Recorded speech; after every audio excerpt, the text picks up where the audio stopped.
Octa Non Verba is a show that's raw and real, featuring hard-hitting interviews with people that live by the ethos of actions, not words. Marcus Aurelius Anderson is a TEDx speaker, best-selling author, veteran, and leadership and mindset coach. With this show, you get to join Marcus as he goes inside the minds and experiences of the world's most successful warriors, leaders, entrepreneurs, and experts. With each episode, you're going to get the philosophies, concepts, tactics, and strategies these leaders use to turn adversity into victory. Live an extraordinary life based on actions, not words. Now, here's your host, Marcus Aurelius Anderson. This is Octa Non Verba 260 Warrior Wisdom. Why never meet your heroes is horrible advice and what to do instead. Now, I made a post on Instagram, LinkedIn, and X recently, and a ton of people are asking questions about it. So here's a deeper dive on this subject. They say never meet your heroes because they'll always disappoint you. Bullshit. That's simplistic and reductive advice. And here's what I recommend to do instead. I'm Marcus Aurelius Anderson, and this is another installment of Octa Non Verba's Warrior Wisdom. In these shorter solo episodes, I'll highlight lessons from warriors past and present in all kinds of settings, from the battlefields of Italy, Greece, Japan, and the Middle East, to more modern-day warfare, including tactics seen today in business, society, and culture. I'll also be sharing leadership lessons based on my own teachings and experiences. The reality is this: the world is a battlefield, and to not master these lessons leaves you grossly ill-prepared for the adversity that you will inevitably face in the future.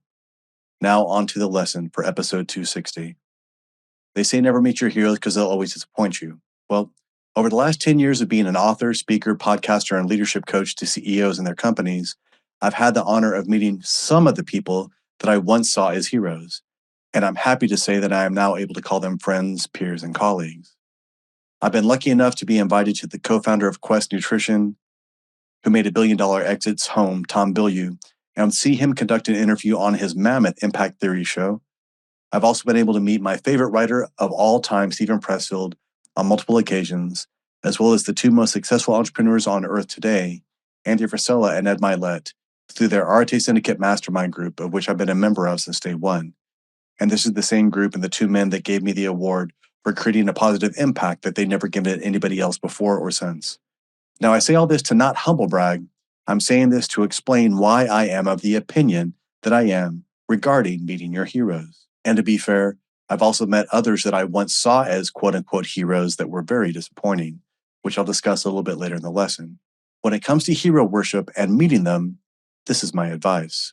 Number one, understand that they are not heroes, they are people, which means they don't want to be surrounded by a bunch of people fangirling around them. They actually want to be surrounded by other people that are like them, that are working hard to improve, and they can tell immediately if you're doing the work or if you're just a pretender. So bear that in mind.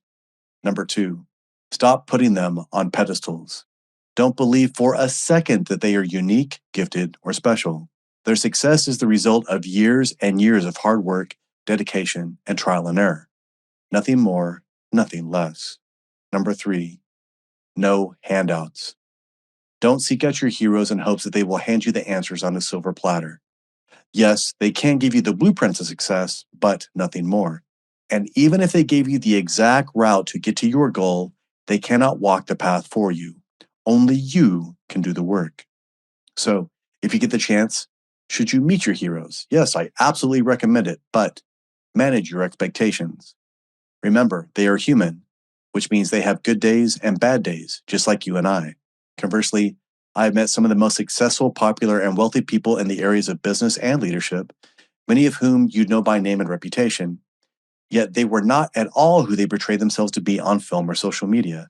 Some were dismissive and rude, while others were blatantly disrespectful to the very people that they were selling their product or services to, seeing them only as marks, dollar signs, and prey. So after all of this, my advice is the following. Be selective of the people that you look up to, idolize, and trust in the first place. In other words, ask yourself a few questions. Do you admire their wealth and lifestyle? Maybe you aspire to be successful in the areas of business that they are. Is it because they're in great shape and a celebrity or a quote-unquote influencer? Or is it a combination of all these things and more? More importantly, ask yourself, what is it that you admire in these individuals? Then examine what adversity you need to overcome in yourself to develop those attributes for you. Your after action items for the next 30 days from this lesson. Number 1, remember they aren't heroes, they're people just like you and I. They've been working harder and longer at it than you have. In fact, you can likely accomplish as much as they have in a fraction of the time with the information and tools available at your fingertips today in this and previous episodes of the Octa Nonverba podcast. I go through and give a lot of case studies and direct action items to do that. Number 2, remember that by putting somebody on a pedestal, you're actually doing so to give yourself an out and to let yourself off the hook. For example, when you see a person that you idolize doing something incredible and you put them on a pedestal, you say, well, yeah, of course it's easy for them, but I'm not like them at all. Again, that's bullshit. Listen, it's difficult for everyone, not just you. It is difficult for everyone to stay focused and disciplined enough to create something from nothing, regardless of what their past success has been, which also means that if they can do it, so can you.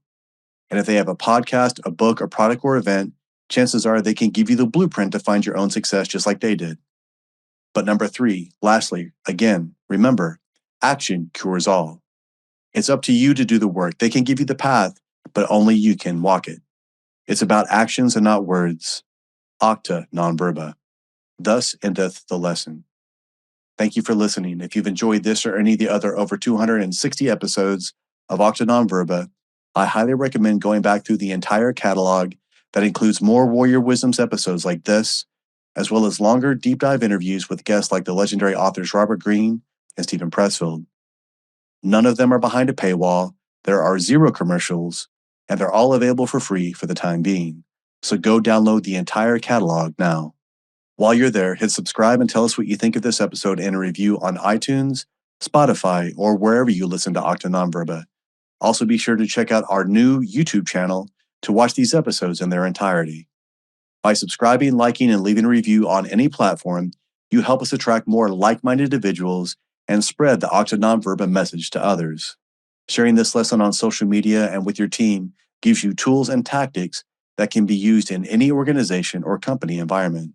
And if you'd like to get more exclusive content and information regarding the release date of my new Octa Nonverba book, upcoming live events, the release of Octa Nonverba's apparel, and more, join the Octa Nonverba Inner Circle for free at marcusaureliusanderson.com, and also visit octanonverbapodcast.com to see all the additional resources that we've made available for you, the listener, free of charge. Until next time, live a life of actions and not words. Live a life of Octa Nonverba. Thank you for listening to this episode of Octa Nonverba. If this message resonates with you, please share it out with others on social media. Hit that subscribe button and leave a review for the show anywhere you listen to podcasts.